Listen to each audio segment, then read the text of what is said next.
Okay. So you get arrested and you start to hear about what's happening and so forth. And you start to find out that the feds have been tapping your phone for months, I guess? 6 weeks. For 6 weeks. Okay.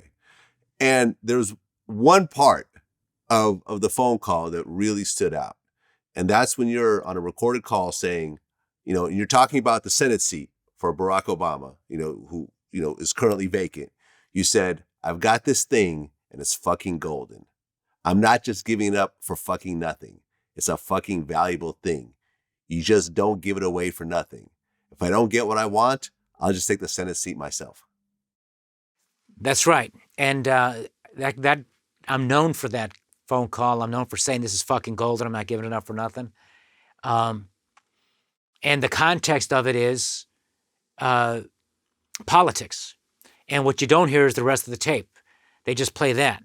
Now, if I was talking about money for me in a Swiss bank account, that would be very criminal. That would be corrupt. And I deserve to go to prison. But first of all, I'm not that stupid. First of all, I wouldn't do it. Secondly, I'm not that stupid. How could a governor get away with doing something like that?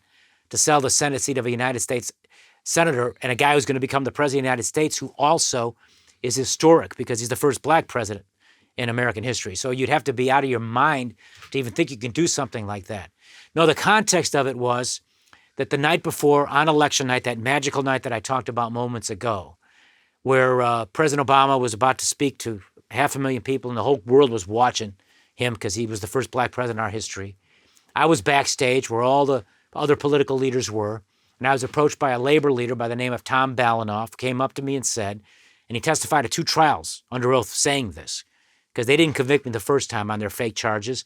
They went and tried me a second time and used an unlawful standard. But he came up to me and he said, Barack called me last night. He wants me to come and see you. He'd like Valerie Jarrett to be the senator.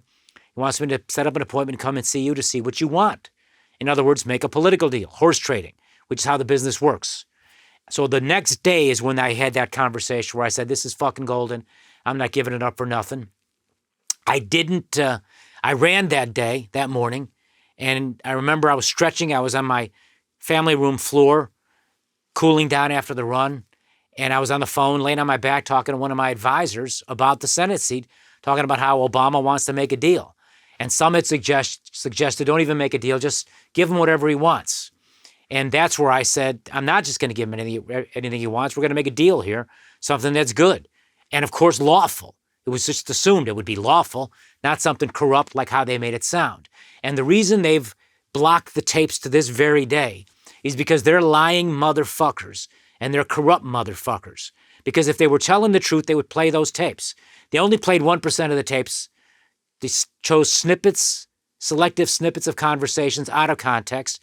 I couldn't play the full tapes in court, even though I was promised that I could. They wouldn't allow it. I still can't play those tapes publicly so people can hear the full context. And they're covering up what the truth is. And incidentally, the so-called sale of the Senate seat, which I'm known for, was never a crime. It was a big lie from the very beginning.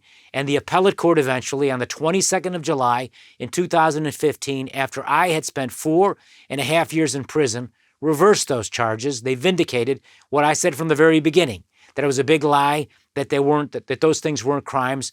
They were routine political log rolling, is what the appellate court called it. So the case, those charges were reversed. And but what they did was they set in motion this tidal wave of condemnation and put me in a position where, the public was very much against me because they twisted that stuff out of context and made it sound like something that it wasn't. And that was sort of the beginning of what became a very long and hard and unhappy journey that's finally over. Well, according to reports, Obama actually preferred Valerie Jarrett to be in that position. And I guess you had a conversation with your chief of staff speaking about that, and you allegedly said, all they're going to give me in return is gratitude. The Senate seat is a fucking valuable thing. Fuck them. Well, that's among the many conversations I had on the subject. For 6 weeks, there's like hundreds and hundreds of hours of conversations. We talked about every possible scenario on that Senate seat because it was fucking golden. Very rarely does a governor have something like that, so you want to be able to use it in a way that can do the most good. And, by the way, I legally, as a governor, could have made myself a U.S. senator.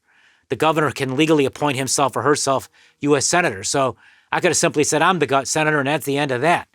And we discussed all kinds of options and opportunities during that 6-week period. And we talked a lot about the Valerie Jarrett option, as well as many others, including Oprah Winfrey. Spent 2 days talking about whether I should make her senator. I talked about a lot of options. But along the way, different people had sent different messages to me. Rahm Emanuel, who's a well-known guy, was going to be President Obama's chief of staff. He was the congressman who succeeded me in the 5th Congressional District. He and I had a close working relationship. He had talked to me many times on the telephone calls that were taped. We can't even play those. But he had suggested, he sent an emissary to me to suggest that they would be grateful and appreciative if I made one of 4 candidates senator. And so that was just one of a whole bunch of conversations. So yes, that conversation did happen, grateful and appreciative.